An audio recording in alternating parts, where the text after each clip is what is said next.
The People's Countryside The Environmental People's Countryside Debate Environmental Debate Podcast. People's Countryside Environmental Debate Podcast. People's Countryside Environmental Debate People's Podcast. Countryside Environmental Debate Podcast. If true, sustainability demands limits, what moral responsibility does an environmentalist have to choose restraint even when society rewards excess? What responsibilities do modern house builders have to move beyond green features and take the concrete, measurable actions needed to create homes that are genuinely sustainable rather than merely marketed as such? This is the People's Countryside Environmental Debate Podcast. We're getting a load of errors on the recording equipment, so hopefully this will work. I'm Stuart the Wild Man Mabbott. He is. I'm William Manklow, and that whole chat about the error there, because Stuart does the editing, might not even make it into this episode, so I'm going to keep mentioning it throughout the whole episode, so he has to try and edit all out. So we don't see the questions before we record that you, the listeners, send in. Something about the environment generally, but if not, we try and twist it around to the environment, and occasionally we might come up with an action that we can all take. So you've got two questions today. Jules from Chelmondiston in Suffolk, England. Yeah. And you've got Karen from Eye in Suffolk, England. So a couple of questions from the same part of the world. So in the last episode we had a question from Northern Ireland. Yeah. Then we went literally across the other side of the Atlantic to New York, and then we've skipped back across to the UK again into Suffolk. Exactly. So Jules' question. Jules could be a man or a woman. Could be a man or a woman. That's what I was just thinking. We know a Jules, don't we? Mr. Chuckles, as Mr. Chuckles. Yeah. Jules' question then is as follows. Thanks for your question, Jules.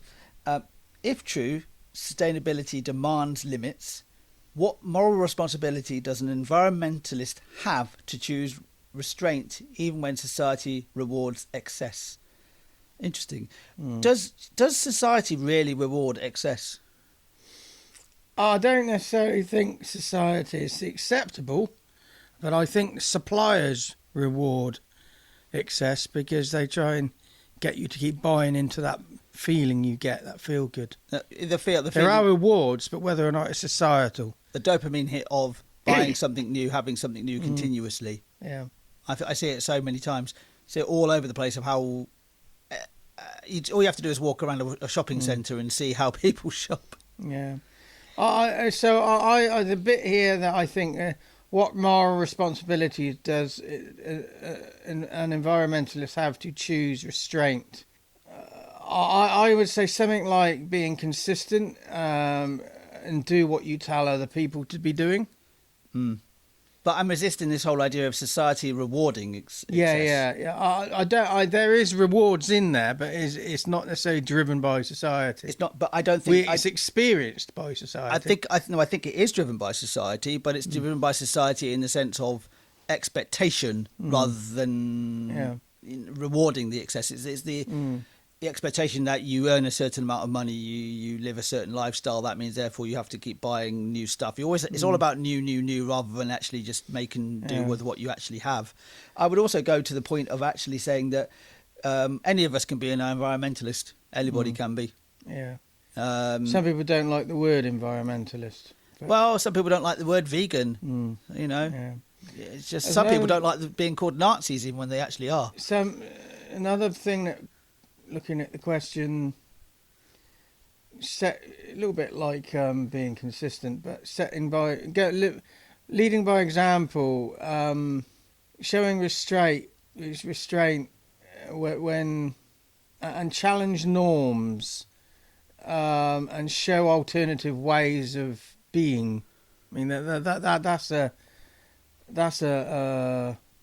moral responsibility for an environmentalist, I think. Yeah, and also if you're somebody in a position that doesn't consume to excess and doesn't buy into getting that brand new phone every 2 minutes, and then somebody comes up to, you're a vegan is a good example as well, and you come up against somebody who pushes it back against that pushback often comes from their own uncomfortable position, and that would mean that you're really dealing with somebody else's discomfort, not your own. Yeah. So just explain it in a way that is factual in a way. Stick to the facts. Don't make it personal to that person who thinks that you being a vegan, or you not buying your phone every 2 minutes, or you being able to live without actually watching the television or watching TV every single day of the week, or just going down and shopping every weekend. Just demonstrate how you live your life, and you're still existing. You're still a happy individual. You're making a contribution to society and all that sort of stuff. Another moral responsibility could be being an environmentalist with integrity, in the sense of doing what is right and not what you are getting that dopamine reward hit from. So you do what's right and not buy into that reward system, whatever it is. You could also look at it. Moral responsibility is to show the impact we can have as a collective, but also the responsibility of taking the audience with you. It's when you're trying to inspire. You get a lot of protesters out there that I hear a lot of people say, I am an environmentalist, but I don't agree with how they've protested. So you have to take the audience with you. Even the audience that are already, let's say, preach to the converted, even the converted keep people at arm's length sometimes. You're not taking the audience with you. Showing leadership, you have a ethical, moral responsibility for that, and showing leadership in ethical ways. And leadership's quite a big word in that sentence. I would see it as being showing what you do yourself. Leadership is can sound like an insurmountable word for some people. But demonstrating how you live your life, and how you live it much more. In some ways, it's more peacefully, because you're not always looking for that next thing. You're not looking for that next hit. And the one way of getting away from that sort of thinking is getting away from your phone as much as possible.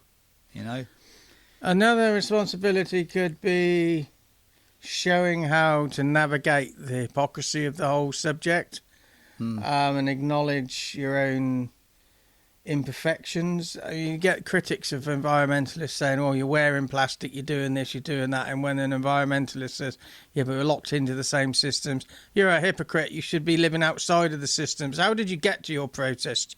You should walk there naked, because you shouldn't be consuming anything. You can't change that mindset. If somebody's bigoted enough to shout somebody down like that. But I think to genuinely acknowledge your own imperfections of your own life, that's a good way of being a morally responsible environmentalist. I'm done on that one. Should we go on to Karen's question then? Yep. Karen from in Suffolk. Thank you for your question, Karen. Your first question for this podcast as well.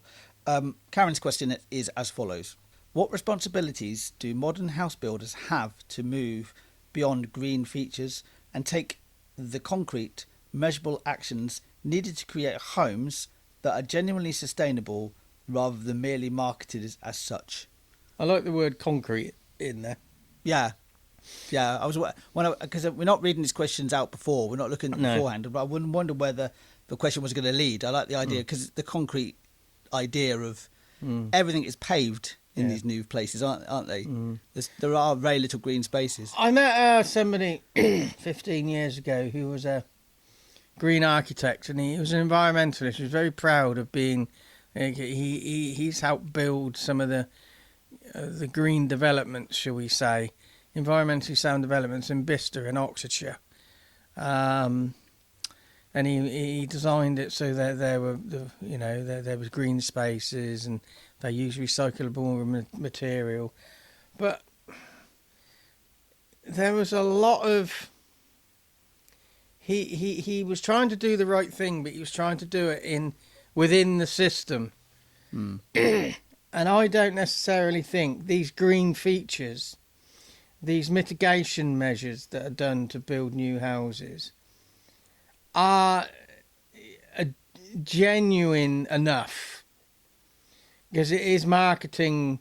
Oh, this is acceptable development, people. You know, we're going to do a green estate. It's going to be lovely, but the systems they are living by, and the processes of supply, and the process of having to live on those estates, and you know, got the supply of the materials to build it. You got to live on the estates. You're still tapping into the same societal structures. Yes. So I don't think so. To go back, what responsibilities do modern house builders have to move beyond green features? Massive responsibility, because it's not genuine enough. Do you think it's just it's lip service, a marketing ploy as well, almost? Yeah, and I know a lot of architects that would shout me down saying, we're doing a good job. You are doing a good job, but you're selling out and you're buying into that world. You know, if you were honest with yourself, you would like to do things a hell of a lot better. And it has been done better in the past. Here in Oxford, I'm always reminded of the existence of Florence Park being very close to where I live. So Florence Park is an area of housing, but it's also a large, medium-sized park as well, I would say. And I've said to many people that when walking through there, that had this been built now, there's no way you'd have a park this size and with this variety of foliage in it, because it is it's a big habitat for birds, for example. You get so many different bird species in there. I've seen up to about 25-30 species, I'd say. Yeah, which is a real haven for wildlife. But it also is a great place for us humans to go to as well. We need these green spaces. That would never happen in a modern. Well, they are putting them in, but it's lip service. It's not. It's not enough. We're not even close to where we need to be. You know, so green architects, let's be greener. Yeah.